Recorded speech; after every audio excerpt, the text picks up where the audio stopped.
La ministra de Capital Humano, Sandra Petovelo, no para de generar escándalo. Creo que es uno de los funcionarios, en este caso una de las funcionarias, quizá más frágiles en cuanto al escrutinio público, precisamente porque ha tomado decisiones, o le han hecho tomar decisiones, casi todas indefendibles, ¿no? En materia de seguridad alimentaria, en materia también de medicamentos. Digo, es tan amplio su ministerio que su capacidad de daño también es muy amplia. Está en línea el militante y diputado nacional, militante del Partido Piquetero y diputado nacional por Unión por la Patria, Juan Marino, porque entiendo que presentó un amparo judicial para que Petovelo explique qué hizo con la DATSE, que es la Dirección de Asistencia Directa por Situaciones Especiales. Más detalles lo tenemos a Juan ya en línea. Juan, buen día, ¿cómo estás? Roberto Caballero te saluda aquí desde la 530, ¿cómo estás? Roberto, equipo, buenos días, ¿cómo andan? Bien, bien. Bueno, a ver, decíamos, creo que Petovelo conjuga ya varios escándalos del gobierno nacional. En este caso en particular, presentaste un amparo. Contanos detalles de por qué, cuál es la circunstancia, a qué tipo a qué grupo, digamos, afectó alguna decisión de Petovelo.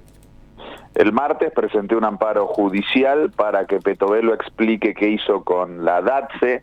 La DATSE es la Dirección de Asistencia Directa por Situaciones Especiales, que asiste a personas con enfermedades graves, enfermedades terminales, enfermedades poco frecuentes que requieren tratamientos de alto precio, y esas personas no tienen los medios económicos para pagar esos tratamientos. Entonces la DATSE los asiste para que lo puedan hacer, o garantizándoles la medicación o garantizándoles subsidios para la compra de la medicación.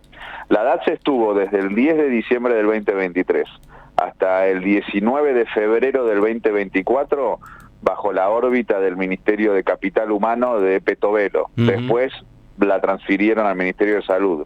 Mientras estuvo a cargo de Petovelo, Petovelo suspendió el funcionamiento de la DATSE a principios de febrero a través de una decisión administrativa formal, y ya desde el 10 de diciembre, desde que asumió el gobierno, habían dejado de asistir a personas con enfermedades graves a través de la DATSE, o sea que objetivamente habían interrumpido el funcionamiento del organismo.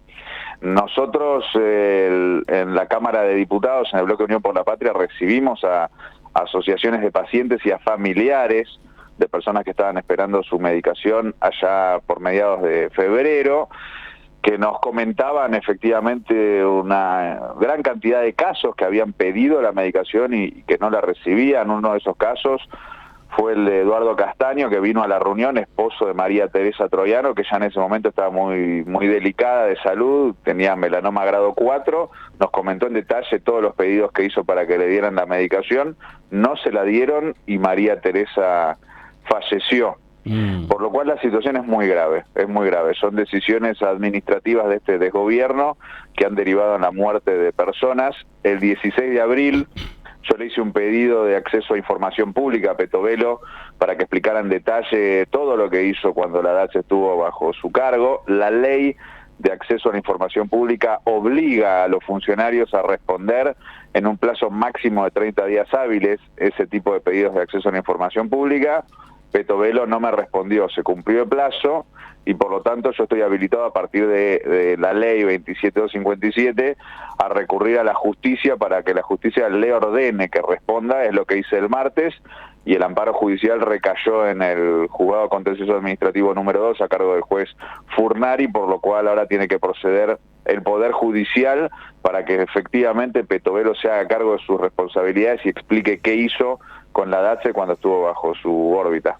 Aprovecho lo que estás comentando, Juan, para informarle a los que quizás no están al tanto que la Cámara Federal finalmente le dio la razón a Juan Grabois en el sentido de el tema alimentario, ¿no? El tema de que el gobierno tenía que repartir aquello que empezó con Casanelo, que el gobierno tenía que repartir los alimentos, cosa que todavía no hizo, pero bueno, la Cámara Federal, allí en la Cámara Federal también Petovelo tuvo un revés. Ahora estamos hablando de otro fuero, es el fuero contencioso administrativo, para que ordene, imagino yo, digamos, ¿no? La distribución urgente de esta medicación, porque son casos de vida o muerte, ¿o no, Juan? Claro, el amparo judicial que presenté yo es para que ella brinde la información pública completa sobre la gestión de la DATSE del 10 de diciembre del 23 al 19 de febrero del 24. En paralelo hay otro amparo, que es un amparo colectivo, que tramita en el Fuero Civil y Comercial, que presentaron las asociaciones de pacientes para que se restablezca el pleno funcionamiento de la DATSE en la actualidad, porque la DATSE pasó a la órbita del Ministerio de Salud. El Ministerio de Salud ha informado públicamente que han empezado a restablecer el funcionamiento del organismo. Sin embargo, en estos días escuchamos, por ejemplo, a la mamá de Pablo Riveros, que es un joven de 20 años que tiene HPN, que es una enfermedad poco frecuente. El tratamiento es muy caro, cada frasquito que dura 15 días de medicación cuesta alrededor de $7.000. Si él no toma su medicación en tiempo y forma, le genera muchísimos problemas de salud, una debilidad en el organismo que le impide salir de la cama. Bueno, muy grave lo que le puede pasar si no toma la medicación. Hay un amparo individual de Pablo y su familia que la justicia dio lugar y le ordenó al Ministerio de Salud que le dé la medicación. El Ministerio de Salud cumplió una primera vez, pero ahora está incumpliendo el amparo y la familia de Pablo está en una situación de desesperación. Bueno, entonces eso demuestra que todavía siguen sin garantizar el pleno funcionamiento de la DATSE. Entonces, hay otro amparo que es el amparo colectivo para solicitarle a la justicia que le ordene al gobierno el pleno restablecimiento del funcionamiento de la DATSE en esa causa, cuando esa causa efectivamente comience a iniciar todos los procedimientos para que el Estado responda. Yo voy a aportar ahí también como medio de prueba la respuesta que me dio el Ministerio de Salud al pedido que hice de acceso a la información pública, que a diferencia de Petovelo sí respondió, pero respondieron de forma insuficiente y vaga. Y entonces me parece que es importante que eso conste en esa causa también, para que se demuestre que no están haciendo lo que tienen que hacer para que funcione plenamente la DATSE. Fíjate que en la respuesta que me dio el Ministerio de Salud, cuando les pregunté sobre la situación presupuestaria, me dicen que tienen asignado un presupuesto de 37.000 millones de pesos, que en realidad es el presupuesto prorrogado del 2023, y que de eso ejecutaron a fines de mayo, o sea, a la mitad del año, 9.000 millones. O sea, es un 25% nominal de lo que había presupuestado para el 23, teniendo en cuenta además toda la inflación que hubo en el medio. O sea que es un nivel de subejecución presupuestaria brutal que genera efectivamente que no pueda funcionar como corresponde el organismo. Entonces, la situación de la DATSE sigue en un contexto muy difícil, y me parece que es muy importante esto que estamos haciendo acá, que es poder explicar este tema, porque un escándalo no tiene que tapar otro escándalo. Claro, Lo de los alimentos es un escándalo gravísimo. Ahora, esto también es muy grave porque estamos hablando de la vida de la gente. Milei dice que la justicia social es una aberración.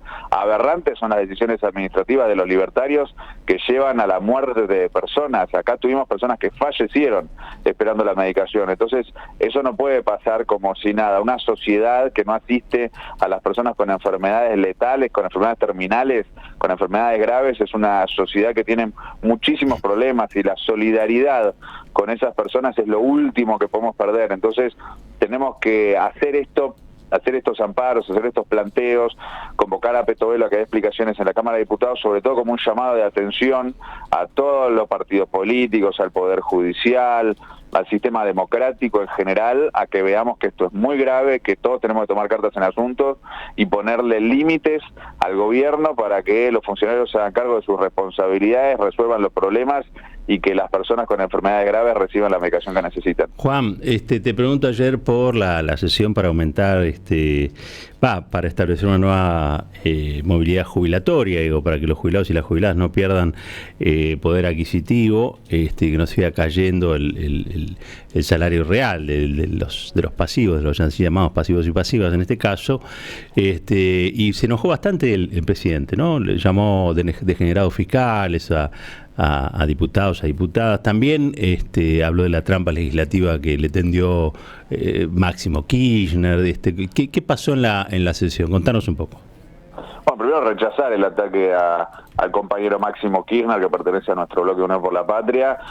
Segundo, dejar en claro que lo que hubo fue un acuerdo mayoritario de la Cámara de Diputados para ponerle un límite al ajuste al ajuste desenfrenado fundamentalista de Milei, que recae sobre todo sobre los jubilados. Me parece muy importante que destaquemos que empezamos a lograr acuerdos para que la oposición hable en el Congreso y le ponga límites constitucionales a Milei. Lo que votamos fue básicamente una fórmula distinta a la que estableció el gobierno para las jubilaciones. Votamos recuperar parte de lo perdido por la inflación bajo este gobierno, para tratar de terminar con la licuadora que recae sobre las jubilaciones en este país. Y bueno, frente a ello el gobierno decidió plantear que va a vetar la ley una vez que sea aprobada por el Senado. Sin embargo, nosotros, como logramos un acuerdo mayoritario en la Cámara de Diputados, lo votamos ya con 2/3. Es muy probable que el Senado también lo vote con 2/3, y lo que establece la Constitución es que si el presidente veta una ley sancionada por el Congreso, luego el Congreso puede rechazar el veto con los 2/3, y si eso ocurre, el Poder Ejecutivo Nacional está obligado se promulga la ley y el Poder Ejecutivo Nacional está obligado a reglamentarla. Entonces, cuando Milei vete la ley, nosotros vamos a insistir en el Congreso votándola con 2/3 y van a estar obligados a efectivamente reglamentarla y ponerla en funcionamiento, porque acá nosotros tenemos que defender a los jubilados. Una de las facetas más crueles de este plan de genocidio económico es destruir los ingresos de los jubilados, que no pueden comprar los medicamentos que les recetan sus médicos, poniendo en riesgo sus vidas. Esa es la situación que están sufriendo los jubilados en nuestro país, y eso se tiene que terminar, y por eso logramos un acuerdo mayoritario con una ley de consenso que obtuvo los 2/3 en la Cámara de Diputados. Juan, te agradezco mucho este contacto en la 530. Desde acá te mando un fuerte abrazo.